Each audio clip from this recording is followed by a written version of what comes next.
Hi, everyone. Welcome to our show, the uh, active income passive. No, damn it. I keep messing up our own I show think you name. had it. That's active income passive wealth, isn't it? No, it's No, passive income, active wealth. no, it's right there on the screen. It says active income passive wealth. All right. So every time I get our show wrong, but it doesn't matter. This time, you're going to stay tuned because we have a wonderful guest. His name is Nick Aalerud, and he is in the greater Boston area, and he has been through the trenches just like we have. You're going to want to stick on the edge of your seat because we're going to talk about what we see coming down the pike. Stay tuned.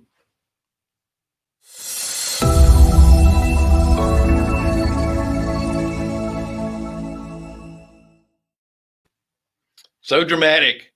I love it. I love it. You know, this is like our 100 and Is it that many? oh no, you know, we're like at 120 some odd episodes of this show, and I still can't get the name of our show correct. And they all still feel like our first one, and they probably look like it. Oh, thanks for putting the scroller thing. So I'll try and get it correct next time. So, active income, passive wealth show. We are Carolina Capital Management. I am Bill Fairman, and this is Jonathan Davis.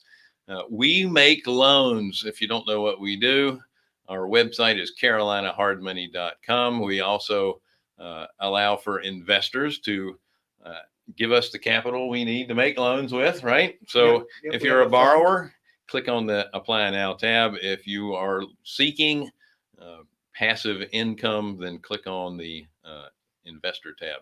Don't forget to like, share, subscribe, hit the bell, whatever the heck that means. And if you have any questions for us or our guests, we have a comment section. It's either going to be on the right side of your screen or underneath, depending on the platform you're viewing us from. Have I covered everything? Yeah, I think so. When it says hit the bell, I always think of like growing up and going to Long John Silver's and you hit the bell on your way out.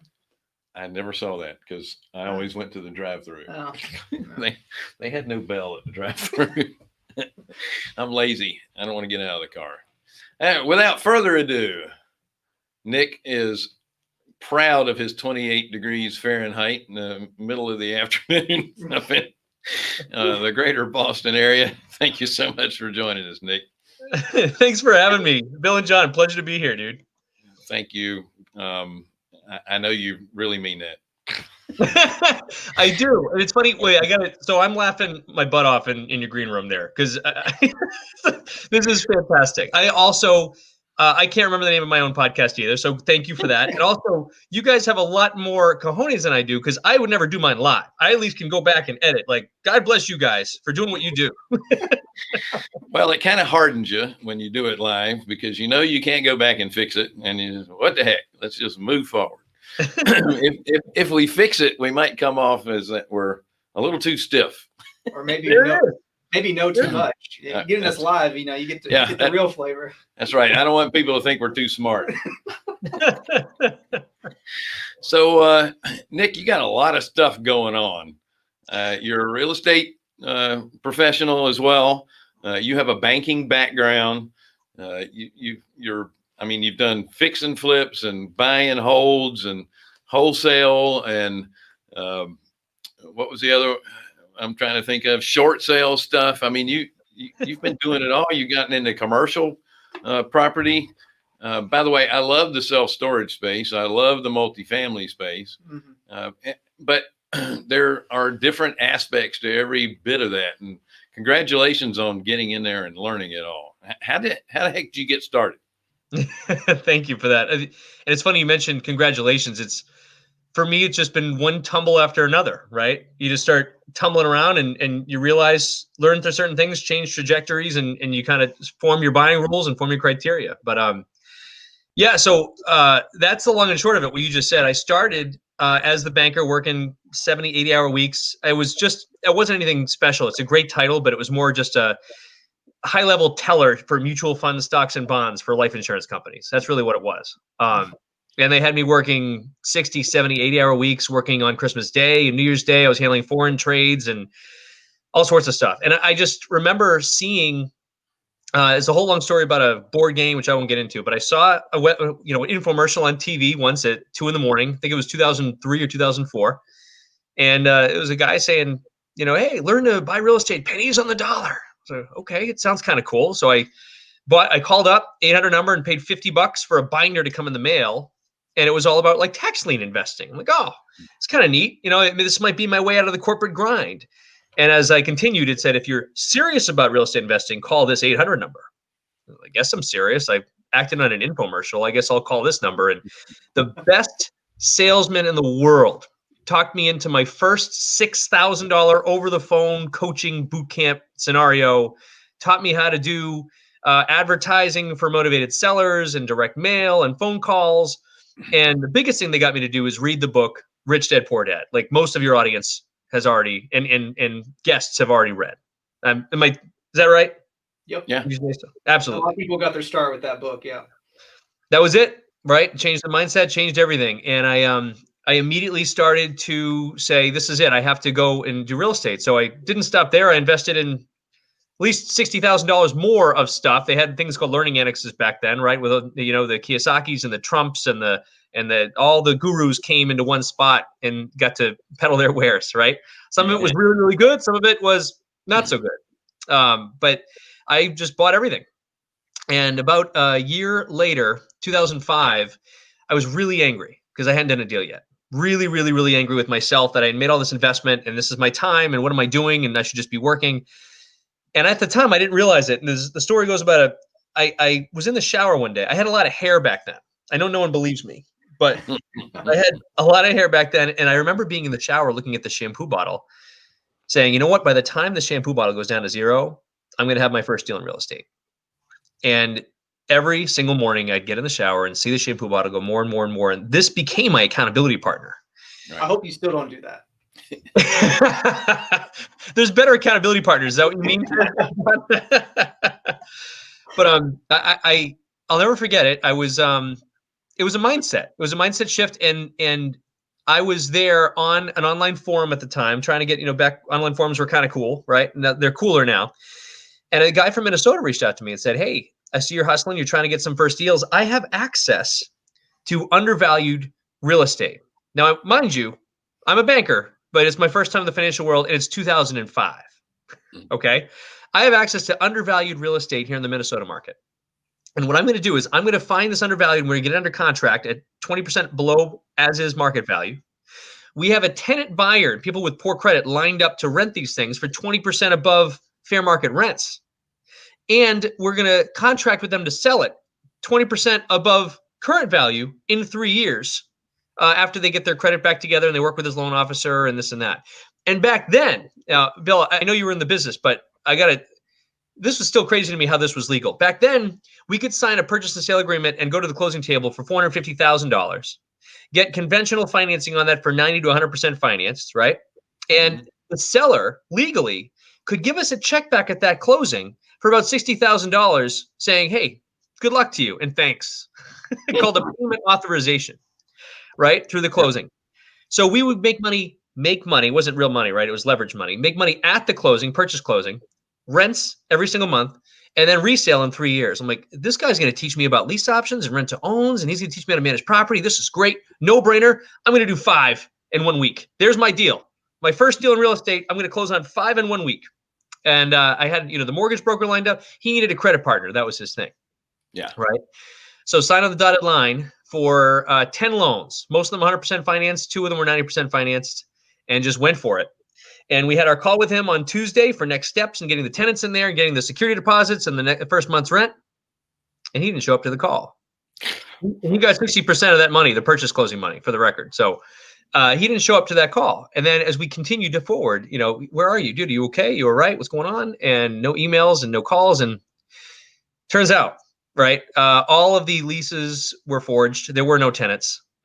He had sort of just, I don't know if it was intentional, but I still can't think of him as people as being malicious. But either way, my first deal in real estate were 5 deals, and my first 5 deals, I lost all 5. 4 went to short sale, 1 went to foreclosure. I didn't know what a short sale was back then. And investors out of Minnesota actually helped me out. And I was the motivated, emotional seller that didn't want to deal with paperwork, didn't want to even think, I can't believe I made these decisions, right? And it took me a hard 6 to 7 months before my phone was ringing every 38 seconds with 10 robocalls, right? Of 10 defaulted loans, your phone's just off the hook.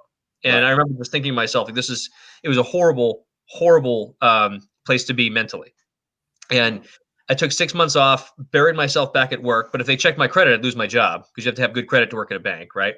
I just remember coming up for air in 6 months saying, there's still something with real estate. Like I just lost all my credit. I had started with an 800 credit score, money in the bank, like positive head on my shoulders. And I just had a major learning experience. Where am I headed now? And that led me to my next strategy where, what do you do in real estate if you don't have a cash or credit or any time? And you have a little bit of time? And that was the wholesaling strategy. So I would knock on doors and made a whole bunch of phone calls once I got my mind right again, which was the hardest part. I have a whole story on that. I wrote it on Amazon. But I started knocking on doors in the Somerville, Cambridge market here, which is abuts Boston, and talked to a lot of tenants and got to their landlords. And I found one person at a REIA group that was buying 3-family triple deckers and condoing them and selling them. And he started paying me $5,000 per contract that I could send to him. Nice. And that taught me how he bought. That taught me how to estimate construction a lot better. And it taught me how to manage my time, working only nights and weekends, trying to make a wholesale business work. And I learned everything from there. And from there, 2006 came. And I remember I did, I think, 10 or 12 deals for him where I was flipping him, $5,000 a contract. And I finally had enough for a down payment. With Bill, what you know very well, I learned what a hard money lender was. And the first person, right, because I was non-financeable out of the gate. And Sure. I had enough for a down payment. And my first hard money loan was a triple decker in Somerville. And I broke even. And that was the best win I had in real estate. And it taught me everything I needed. And from there, as a banker, I learned process and SOPs and procedures, the boring stuff that entrepreneurs don't want to think about. Sure. I still thought that way. I thought in Excel sheets. I thought in process. And I just said, okay, I'm going to form buying criteria. I can't afford to lose any money because I don't have any to lose. So how can I buy? How can I market? How can I more effectively build this business where I can't lose money? It's impossible for me to lose money if I do A, B, and C, and D. And that became, a rehab company. And, 400 rehabs later, we maintained profitability on 98%. It doesn't mean those 2% weren't hard and horrible losers. But as I told you before the show, every single big loser I've had, it's because I bent my rules. Those same rules I learned in 2006, I would bend them a little bit because whether it was an ego thing, whether it was like, what's my next step? Like, I know this, now what's like more sexy, what's exciting? Mansion beach houses was one of them, like big multifamily commercial apartment buildings was another. Every time I bent my rules, I would learn another lesson. And the lessons are there not to squash me down, right? But to kind of pivot and change trajectory. What can I now put into this box of rules that help me move forward? So that's how I started. That's my big starting in real estate. Well, it's funny you mentioned on the bank side of, it's just a nice title, because that's one of the things I laugh at people in the banking business. And I'm sorry, I'm not making fun of you. It's just, I don't like the big banks because this is in lieu of compensation, here is this pretty title. There you go. 100%. Hey, you're a vice president of something. Yeah, so like I'm a vice president, like you and everyone, and I think the teller might be too. So true story. Yeah. But if you think about it, banks are working on really low margins. That's why they got into the Wall Street world, because that's where all the big money is being made. Making loans, you don't make a lot of money making loans, especially long-term, fixed rate loans. You're not making much of a margin. So you have to have a pretty decent spread. Now, if you're humongous, then, the volume kind of makes up for that. So that's helpful. Yeah. So you're relying on the mergers and acquisitions piece, right? Or you're relying on, that's kind of what it is. I get you. On your losses, and I don't want to say losses, they're learning experiences. Yes. What are your takeaways from, number one, I know what this answer is going to be, dealing with people you don't have a relationship with And this is why I think it was beneficial for you being in a RIA group to work with a mentor versus finding somebody on the internet to all of a sudden have you sign your name on the dotted line, so to speak. But at the same time, you are anxious to do something, and you don't want to have what Larry Goins calls shelf help. You spend all this money on education and it just sits on the shelf. That's it. But and we talk about this all the time as mentorships and getting relationships with people before you get out and do this stuff on your own. You still have to learn. You still have to get in there and learn the stuff. So, Absolutely.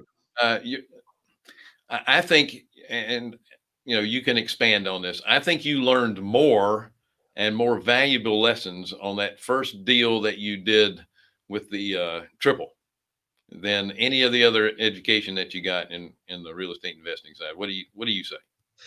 It is, for when it comes to residential real estate, I would say that it was more, on that break-even deal. It was really confidence for me. It finally gave me like, okay, this can work. Proof of concept, because I didn't have anything to speak to that yet.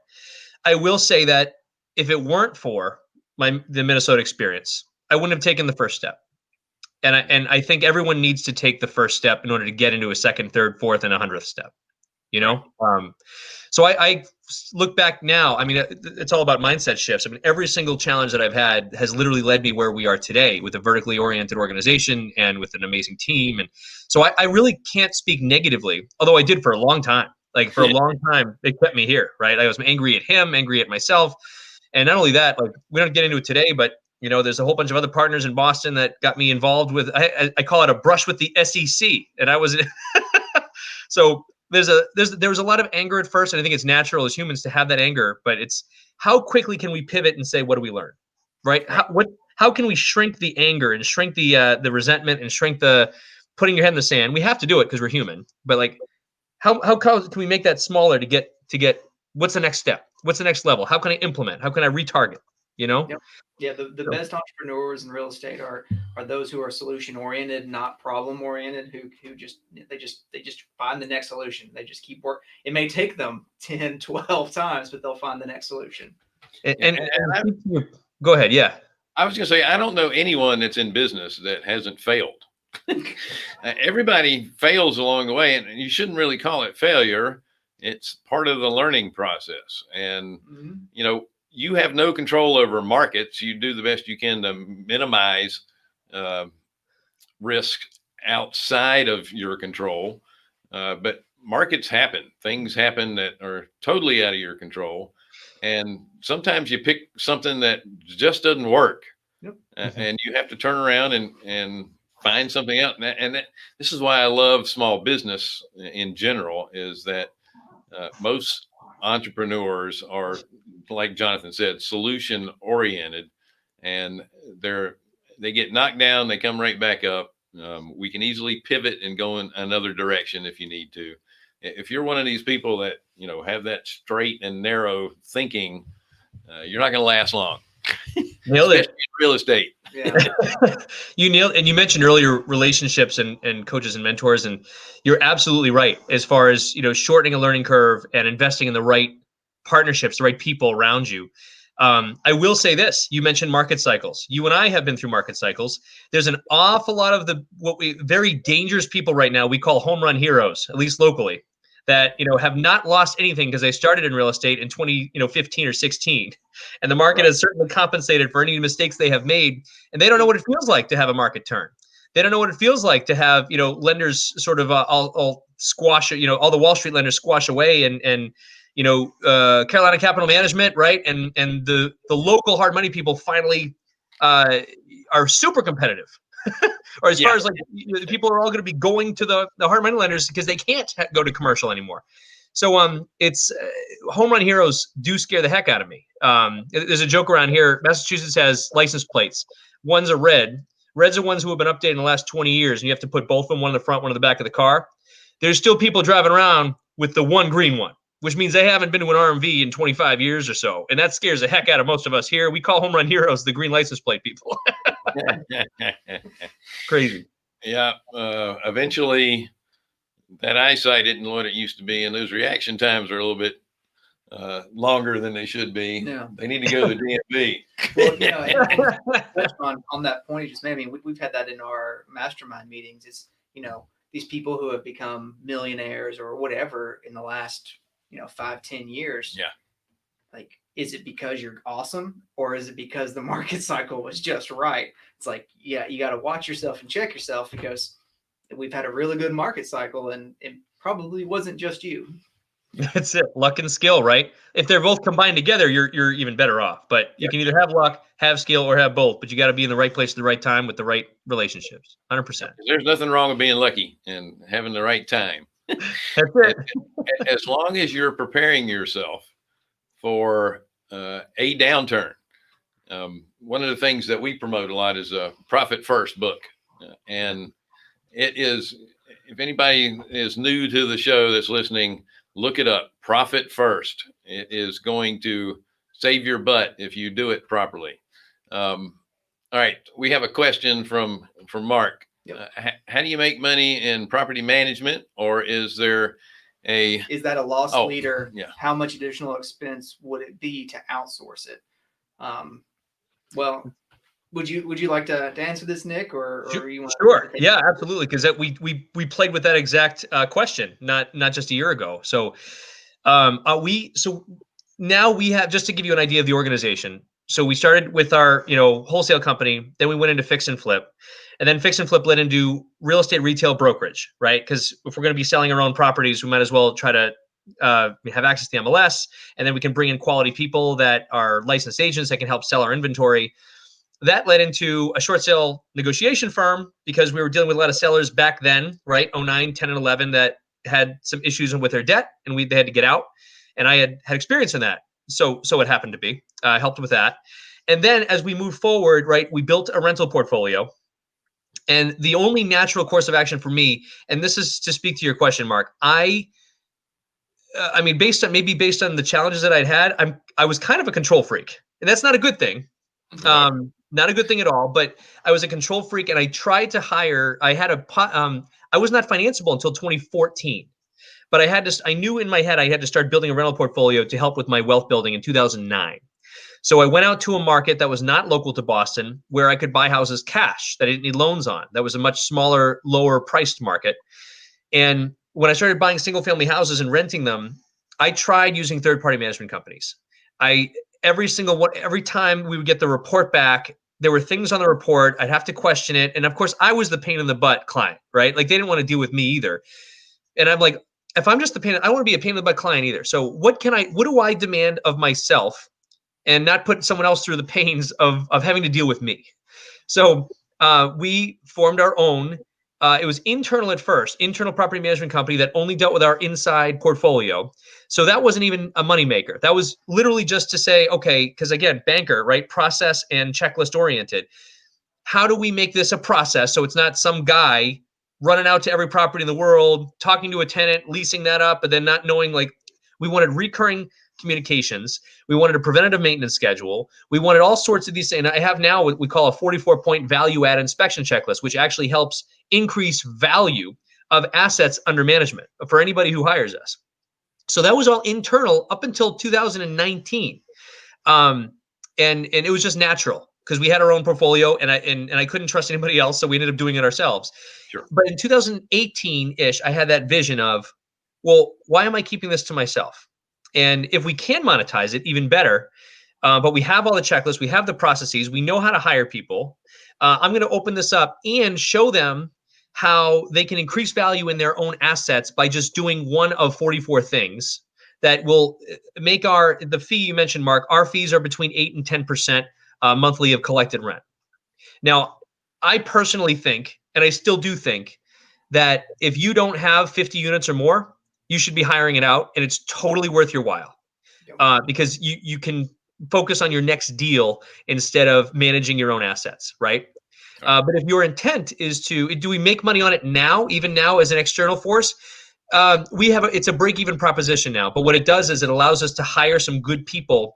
Like, we hired a lead maintenance tech that it's now working on the management company, but it's also someone we can use for our rehabs and fix and flips, right? We've hired a really good executive assistant, a lead property manager that's working there that's also good to work in a capacity for the other companies as well. So it's allowed us to kind of bring in some high quality people and have more income coming in to take care of them. Maybe that answers your question. Maybe it doesn't. But I think if it's worth it for you to do it and you want to make it an actual business, you'll need 50 units or more to make it worth your while. Yeah. And one thing about property management, the tenants hate you. The property owners hate you. If you're dealing with a management company and you're the landlord, please tell your management company, thank you now and again. That goes a long way. Assuming they're doing a good job, thank them, because it's a thankless job. That is true. You're caught between a rock and a hard place. That's exactly right. That's right. So, Nick, given our current economic climate, we know now that it's going to be a Democratic controlled House, Senate, and executive branch. And I know you have this great crystal ball.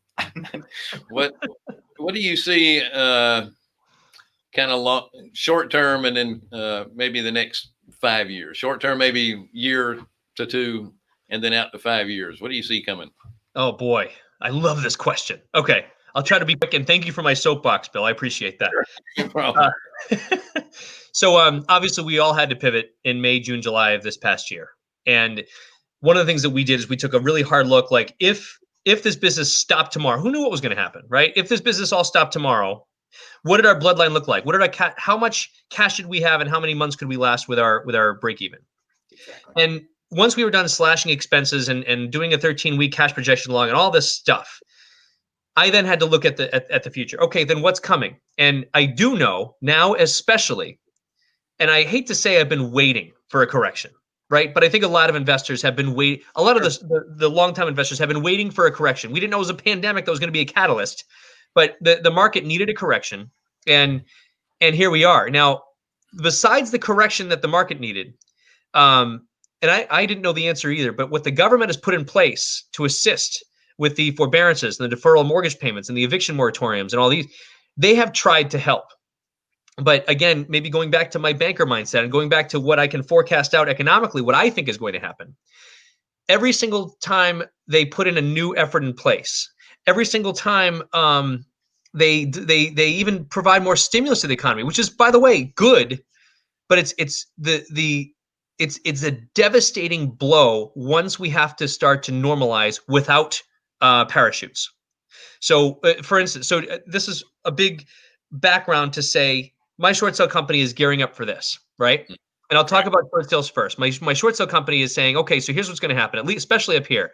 We still have a foreclosure moratorium and eviction moratorium in place. I don't know if it's nationwide or just statewide, but either way, it's here. And every single one of these people is going to get a call from their lender in 3 months, maybe 6 months, maybe 9 months, depending on how far they kick the can down the road. And they're going to say, okay, so, it's over now. And we as a lender, we're going to need to make good on your 6, 9 months or 12 months of non-payments. Yep. So here's a few options. Number one, you have your job back now, right? And income is back and steady. So I'm sure you've been escrowing this money and you have it all in a lump sum. You can just pay it out, right? Like, no, I don't even have my job back. I have a different job. I'm in a service job now. Okay, no worries. Here's what we'll do. The government has allowed us to do COVID mods. So we'll take what you owe and we'll amortize it over the next 2 years. So it's your mortgage payment plus like $500 a month, depending. Like, I can't even pay my mortgage payment. I can't do that. Okay, no worries. We'll take your back payments. We'll throw it on the back of your loan, and we'll re-am the entire thing over 30 years. And you're going to be paying, probably like about $50 more than your mortgage payment was. Like, I don't even have my job back, because this is what happened, right, Bill and John? Businesses like mine, like a lot of people's, have learned to operate more with less, have learned to do more with less. We got rid of our office space. Why have it? We actually were in a growth phase. So we hired people instead of let people go, but we're, very, very careful as to who we hire. And we got a lot better talent. I'll tell you, we had turnover, but it was good turnover. Like, we got better talent and let some of the other stuff people go. So businesses have learned to do more with less, which means that people aren't just going to magically get all their jobs back. Businesses aren't going to magically just come back and release all the office space and release the industrial and release the restaurant. And oh my God, restaurant hospitality. Holy cow. Like, They're not coming back at 4,000 square foot restaurants. I already tried because I was building out a restaurant, and a restaurateur that I was talking to, building it out for them, we're looking for now 1,800 square feet instead of 4,000. I understand. We want a drive-through. We want, a lot of takeout spots. I get it. So my whole point is, here's what I see is going to happen residentially. All of those people are going to get their calls from their bank eventually. All those people are then going to have those options. Some of them might have gotten a better income job. Most of them will not have gotten a better income job than they had. So they won't be able to afford any of those COVID mods, as they're called. Right. They're going to be forced to sell. Now up here, we have stupid amounts of demand that's still pent up in our marketplace. We're still having a stupid buying bid wars and all that. So the first wave and the second wave, going to be fine. They're going to make a ton of money when they go to sell. But what happens is the third, fourth, and fifth waves, as they come out, with all this happening, we're finally going to see a normalization of that supply-demand market. We're finally going to see houses stay on market for 7 days, 14 days, 30 days, and eventually 45 days, and eventually a price decline. This is the third, fourth, and fifth wave. This is just all of my crystal ball, right? And everything's still okay until the moment the price decline, or the maintenance required, because people can't afford to, fix their boilers, right? Or we have ice dams every year and roof leaks. People can't afford to fix that. The moment you start to see on the MLS, subject to third-party approval, sold as is, short sale only, the investors smell blood in the water. The offers crash down to, 60, 70% of what even the list prices are, because they think, oh, short sale, I can make money with short sales. And that's what's going to cause, I feel, the massive correction, at least locally in my New England market. So that's first and second wave, no problem. Third, fourth, and fifth wave, I'm seeing all this come out. And I love to pick dates, because why not? Take a stab at it, right? So yeah. I'm thinking that we're going to see, but for the record, my first correction where the media had to acknowledge a correction in the national real estate market was August 14th, 2014. So I was way off on that, for the record. So, I'm going to pick a date and say, January 10th of 2022, we're going to see the residential real estate market, at least locally to me, my New England market, start to see some price declines and start to see some pain. Now, because I'm still on my soapbox, I have one more thing to talk about, which is the commercial side. Okay. Commercial side is what I see first coming. And I took a long, hard look at all the loans that were taken out, the 10-year notes that were taken out in 2011 and 2012 that were large office space, restaurant, retail, industrial. At least, again, this is more local to my market. I took a big look at that, and there's like 5 to 6% of the entire commercial market that took out 10-year notes. They're going to have to refi. Lord knows they can't refi with their occupancy levels right now. They're going to have to sell. Not only are they going to have to sell, most of those loans were not Wall Street. Most of those loans were the regional banks that have a lot of stuff in-house. They're not going to be able to reloan their funds until these loans are made good, right? They're not going to be able to do any of that. So I'm personally predicting, and this is, again, local to my markets, a commercial capital freeze in my market that is going to trickle up to Wall Street. And I don't know what's going to happen nationally. Again, I speak for New England. But I'm going to see a commercial capital freeze, which means commercial values as soon as Q3 and early Q4 of this year. We're going to see a tremendous crash because they're already feeling pain. We know that, but they're going to start feeling a lot more pain as all these notes start to come due. That's my soapbox. And to that point, I'm putting a whole bunch of money behind it, and we're preparing our teams to start taking action and repivoting, as you saw, any sort of office, retail, industrial into multifamily or self-storage, depending on the zoning laws. There's my soapbox. I know that the commercial industrial space is going to be in a lot better shape than retail and office. Obviously, with the remote working, office is going to hurt. Your retail spaces, I think, as long as you have, the little small mom and pops kind of boutique stores that people still want to go to, and they could be coffee shops and stuff like that. They're going to do okay as long as people feel comfortable going out and going to them. But hospitality and some of these other things, you're going to have some serious issues. In the value of those properties. But again, it all becomes opportunity for others to come in listen, business needs bankruptcy. Why? Because if you have a business that for some reason can't handle, or they've overstepped, they're over their skis and they can't make money anymore, the companies that come in and buy the equipment in the bankruptcy sales are the ones that are getting it at a much lower price, and now they're able to hire people and be able to create profit because now they've reset with, the ashes of others. and I hate to say that, but that's what market cycles do, is that they create opportunities for some. It's bad for others, but it's opportunities. Yeah, that's right? true. And Mark just asked another question. We throw it up there. What resources and what information do you use to structure the deals for your owner finance deals? Is it state dependent? I think that's directed at you, Nick. I think he's asking what do you use to structure your finance deals? Do you do any owner finance deals? We have. So Massachusetts specifically, right? We have all sorts of funny laws, like California. So when when you ask owner financing, there's different laws, right? There's residential owner financing, there's owner-occ owner financing, there's commercial owner financing for multifamily. Most of our owner financing now, we stay away from residential owner financing. There's a whole bunch of laws around it, especially for owner-occ. If we can do master lease options. Lease options is kind of what we do to take control of property. But I'll say we use owner financing now more for the multifamily space when a landlord wants to avoid tax liability. So that's typically where we find the value in it, but we don't push it. And we also, there's a bunch of gurus out there teaching that, and you can buy a whole bunch of money, a whole bunch of deals with no money out of pocket. We don't operate that way. We always make sure that we have some money to show out of pocket so that they know we're serious and legit, and owner financing the rest. So we might put, 2, 3, 5%, 10% down, owner finance, 10 or 20%, and then get a primary loan for the rest.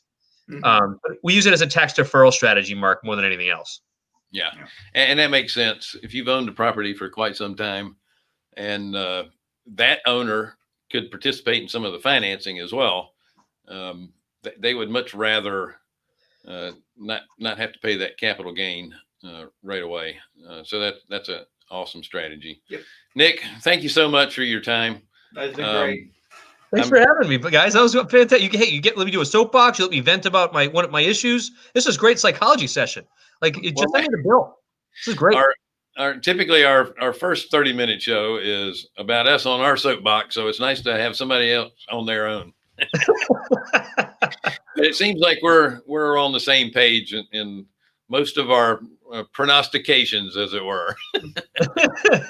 Well, you're front lines too. You're front lines. So you guys have a well-established business, but I mean, when there's market changes, you're gonna have to maybe double and triple your business too on the lending side. So that's at least what I would think.